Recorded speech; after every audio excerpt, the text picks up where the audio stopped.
Hello नमस्कार, welcome back to अपना प्यारा यूट्यूब चैनल जी के मुकेश दोस्त और भाई साहब, स्वागत है एक बार फिर से एक शानदार से प्यारे से नए वीडियो में।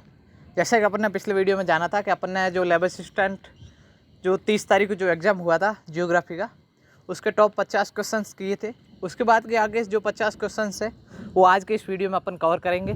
तो देखना आपके कितने क्वेश्चंस करेक्ट हो पाते हैं, और जितने भी क्वेश्चंस आपके करेक्ट हुए प्लीज़ कमेंट करके हमें ज़रूर बताना। और अगर आप हमारे यूट्यूब चैनल पर अभी तक नए हो तो प्लीज़ भाई साहब चैनल को सब्सक्राइब करके बेल आइकन को प्रेस करके उस पर ऑल पर क्लिक कर दीजिएगा। सो बढ़ते हैं 51वें क्वेश्चन की ओर। 51वां क्वेश्चन ये पूछ रहे हैं कि पर्वतीय ढालों पर कौन से प्रकार के ग्रामीण अधिवास मिलते हैं। तो इसका करेक्ट आंसर है डी, जी हाँ, विरल अधिवास मिलते हैं पर्वतीय ढालों पर। क्वेश्चन नंबर 52 है कि अत्यधिक तीव्रता वाले चक्रवाती तूफान ताउते ने किस राज्य में सर्वाधिक प्रभावित किया था। तो ताउते आया था जो चक्रवात, आप सभी को पता है, वो गुजरात में ज़्यादा तबाही मचा कर गया था। बढ़ते हैं 53वें क्वेश्चन की ओर। 53वां क्वेश्चन से पूछ रहे हैं कि केंद्र शासित प्रदेश जम्मू एंड कश्मीर की राजधानी श्रीनगर किस नदी के किनारे स्थित है। तो इसका करेक्ट आंसर है जी हाँ, झेलम नदी के किनारे जो जम्मू कश्मीर की राजधानी है कश्मीर वो स्थित है, माफ़ कीजिए श्रीनगर स्थित है। सो बढ़ते हैं 54वें क्वेश्चन की ओर। 54वां क्वेश्चन से पूछ रहे हैं कि लोकटक झील किस राज्य में स्थित है। तो जी हाँ दोस्तों, लोकटक झील स्थित है मणिपुर में। जी हाँ, मणिपुर में स्थित है लोकटक झील, और यहीं पर काबुल लामजाओ नेशनल पार्क भी स्थित है। 55 क्वेश्चन से पूछ रहे हैं कि निम्न में से असत्य कथन, माफ़ कीजिए, निम्न में से सत्य कथन ठानिए। तो इसका करेक्ट आंसर है सी। बढ़ते हैं 56वें क्वेश्चन की ओर। 56वां क्वेश्चन से पूछ रहे हैं कि पश्चिमी ऑस्ट्रेलिया के उष्णकटिबंधीय चक्रवातों को किस नाम से जाना जाता है। तो इससे जाना जाता है विली विली के नाम से। जी हाँ, विली विली के नाम से जाना जाता है। 57वां क्वेश्चन है कि सवेज नहर किन किन दो सागरों को जोड़ती है। तो भूमध्य सागर और लाल सागर को जोड़ती है सवेज नहर, और काफ़ी ज़्यादा इंपॉर्टेंट क्वेश्चन है सवेज नहर, तो हर क्वेश्चन में हर पेपर में आता है। बढ़ते हैं 58वें क्वेश्चन की ओर। ये पूछ रहे हैं कि विश्व के विभिन्न क्षेत्रों से जनसंख्या घनत्व रिपोर्ट का अवलोकन करने पर निम्नलिखित क्षेत्रों में कौन द्वितीय सर्वाधिक जनसंख्या घनत्व वाला क्षेत्र है। तो इसका करेक्ट आंसर है अफ्रीका। जी हाँ, अफ्रीका द्वितीय जो सर्वाधिक जनसंख्या घनत्व वाला क्षेत्र है। बढ़ते हैं 59वें क्वेश्चन की ओर कि फ़ारेनहाइट तापमापी पर पानी का क्वथनांक क्रमित होता है। तो 212 डिग्री फ़ारेनहाइट पर पानी का ताप क्रमिक होता है। सो बढ़ते हैं 60वें क्वेश्चन की ओर। 60वें क्वेश्चन से पूछ रहे हैं कि मानव विकास प्रतिवेदन 2020 के अनुसार सर्वोच्च मानव विकास सूचकांक किस देश का है। तो नॉर्वे का सबसे ज़्यादा SDI है, नॉर्वे देश का। 61 क्वेश्चन है कि नदी के नौगम्य के दोनों ओर ग्रामीण अधिवास को क्या कहते हैं, माफ़ कीजिए, तो इससे कहते हैं रेखीय अधिवास। जी हाँ, रेखीय अधिवास। 52वें क्वेश्चन है कि साप्टा का सदस्य कौन सा देश नहीं है। तो साप्टा का सदस्य नहीं है अफगानिस्तान, साप्टा का सदस्य नहीं है। 53वां क्वेश्चन है कि सिंधु नदी को तिब्बत में किस नाम से जाना जाता है। तो सिंधु को तिब्बत में जाना जाता है सिंगी खापदान के नाम से। जी हाँ, सिंगी खापदान के नाम से सिंधु नदी को जाना जाता है। 64 क्वेश्चन है कि महोगनी वनस्पति प्रजाति किन वनों में पाई जाती है। तो ये पाई जाती है उष्णकटिबंधीय सदाबहार वनों में पाई जाती है महोगनी। 65 क्वेश्चन है कि भारतीय वन सर्वेक्षण का मुख्यालय कहाँ स्थित है। तो भारतीय वन सर्वेक्षण का मुख्यालय स्थित है देहरादून में, और प्रतिवर्ष इसकी रिपोर्ट आती है, आप सभी को पता ही होगा। बढ़ते हैं क्वेश्चन नंबर 66 की ओर कि पुरानी जलोदक मृदाओं को कौन सी मृदा प्रदर्शित करते हैं। तो बागड़ मृदा, पुरानी जलोदक मृदा। 67 क्वेश्चन है कि निम्न में से असत्य कथन को छांटिए। तो इसका करेक्ट आंसर बी हो जाएगा, अक्षांश के सभी यामूत्र ध्रुवों पर मिलते हैं। 68 क्वेश्चन है कि कैरोलियन प्लेट अवस्थित है। तो कहाँ स्थित है ये, जो फिलीपींसियन एवं इंडियन प्लेट के बीच कैरोलियन प्लेट स्थित है। 69 क्वेश्चन है कि निम्नलिखित कथनों में से कौन जनांकीय संक्रमण की अंतिम अवस्था से संबंधित नहीं है, सही नहीं है। तो इसका अभी फिक्स पता नहीं है, लेकिन इसका ऑप्शन सी करेक्ट होना चाहिए। 17वां क्वेश्चन है कि आइसोहेल रेखाएं वे रेखाएं होती है जो, तो इसका करेक्ट आंसर है सी। जी हाँ, प्रतिदिन माध्य सूर्य प्रकाश की समान अवधि वाले क्षेत्रों को जोड़ती है। जी हाँ, option C is correct answer.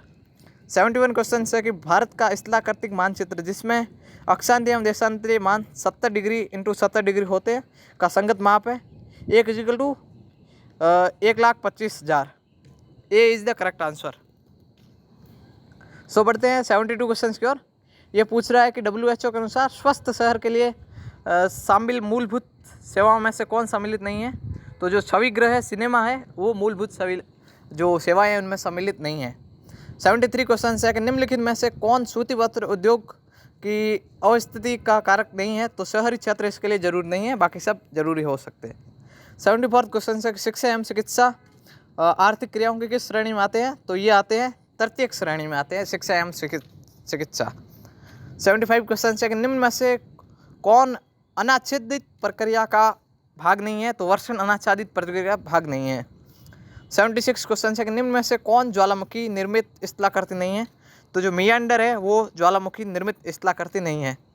77 question है कि अधिकतम जो सड़क घनत्व है वो कहाँ मिलता है? तो उत्तरी अमेरिका में मिलता है अधिकतम सड़क घनत्व, रोड डेंसिटी। 78 क्वेश्चन है कि न्यूयॉर्क अंतर्राष्ट्रीय हवाई अड्डे का नाम क्या है? तो जॉन एन कैनेडी है इसका नाम। 69 क्वेश्चंस की बात करते हैं, माफ़ कीजिए 79 क्वेश्चंस की बात करते हैं कि क्षेत्रफल की दृष्टि से भारत का विश्व में कौन सा स्थान है? तो हम सबको पता है 7वां स्थान है और जनसंख्या में अपन 2nd नंबर पर है। 80वां क्वेश्चन से 80वां कि अधिकतम सूर्य ताप की प्राप्ति कहाँ पर होती है? तो विषुवत रेखा पर अधिकतम जो सूर्य का ताप पड़ता है। 81 क्वेश्चन है कि डोलड्रम पेटी कहाँ पाई जाती है? तो भूमध्य रेखीय प्रदेश में पाई जाती है डोलड्रम पेटी। 82 क्वेश्चन है कि औद्योगिक अवस्थिति का न्यूनतम लागत अवस्थिति सिद्धांत किसने दिया था? तो अल्फ्रेड वेबर ने यह सिद्धांत दिया था। 83 क्वेश्चन है कि निम्न में से कौन विश्व का जो डेयरी फार्मिंग का प्रमुख केंद्र नहीं है? तो जापान डेयरी फार्मिंग का प्रमुख केंद्र नहीं है, बाकी तीनों है। 84 क्वेश्चन है कि राणा प्रताप सागर बांध राजस्थान के किस जिले में स्थित है? तो ये स्थित है चित्तौड़ में। जी हाँ, चित्तौड़ में राणा प्रताप सागर बांध स्थित है। 85 क्वेश्चन है कि IPCC का गठन किया गया था विश्व मौसम संगठन संयुक्त राष्ट्र पर्यावरण कार्यक्रम द्वारा। तो ये option C is the correct answer. बढ़ते हैं 86 क्वेश्चन की ओर कि भारत में नीति आयोग का गठन कब हुआ? तो 2015 में नीति आयोग का गठन हुआ। 87 क्वेश्चन से पूछ रहे हैं कि निम्न में से कौन एक विमीय आरेख का उदाहरण नहीं है? तो रेखा आरेख है जो विमीय आरेख का उदाहरण नहीं है। 88 क्वेश्चन है कि GIS का फुल फॉर्म क्या है? तो इसका है geographical information system, option D is the correct answer. 89 question है कि जब समुच्चय रेखाएं एक दूसरे के अत्यंत पास हो तो क्या होगा? ढाल, तो तीव्र ढाल होगा। 90वां क्वेश्चन है कि पशुपालन एक उदाहरण है? तो प्राथमिक व्यवसाय का उदाहरण है पशुपालन। 91वां क्वेश्चन है कि भारत में मरु विकास कार्यक्रम कब स्टार्ट किया गया? तो 1977 और 1978 में ये स्टार्ट किया गया। अब ब्रडलैंड रिपोर्ट किससे संबंधित है? तो ये जो सस्टेनेबल डेवलपमेंट है, सतत विकास से संबंधित है ये रिपोर्ट, ब्रडलैंड रिपोर्ट। 93वां क्वेश्चन है कि जो राजस्थान का कौन सा शहर अजरक प्रिंट के लिए प्रसिद्ध है? तो बाड़मेर जो जिला है वो अजरक प्रिंट के लिए प्रसिद्ध है। अजरक प्रिंट बाड़मेर की शानदार है। 94वां क्वेश्चन है कि भारत में लौह इस्पात कारखानों के निम्नलिखित समूह में किसकी स्थापना स्वतंत्रता के बाद की गई? तो भिलाई की स्थापना स्वतंत्रता के बाद की गई। 95वां क्वेश्चन है कि विश्व में सर्वाधिक लंबे रेल मार्ग का नाम क्या है? तो ट्रांस साइबेरियन रेल मार्ग विश्व का सबसे लंबा रेल मार्ग है। 96वां क्वेश्चन है कि केपटाउन शहर कहाँ स्थित है? तो अफ्रीका में स्थित है केपटाउन।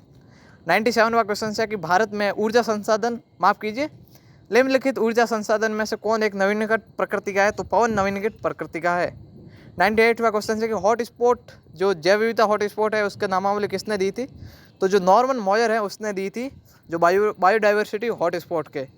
99वां क्वेश्चन है कि निम्न में से कौन सा एक कारक भारत और पाक सीमा के संदर्भ में असत्य है? तो ये है ऑप्शन बी, ये प्राकृतिक सीमा नहीं है बल्कि एक कृत्रिम सीमा है। और आज का फाइनल 100 क्वेश्चन है कि जो वायु सर्वेक्षण निदेशालय है वो कहाँ स्थित है? तो नई दिल्ली में स्थित है वायु सर्वेक्षण निर्देशालय। तो ये से आज के 50 क्वेश्चंस।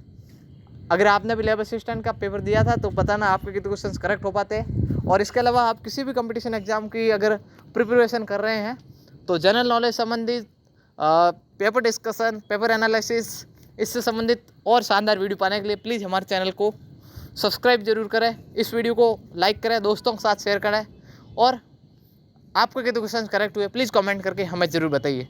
सो मिलते हैं एक शानदार प्यारे से नए वीडियो में, तब तक के लिए अपना ख्याल रखिए, अपनों का ख्याल रखिए। जय हिंद, वंदे मातरम।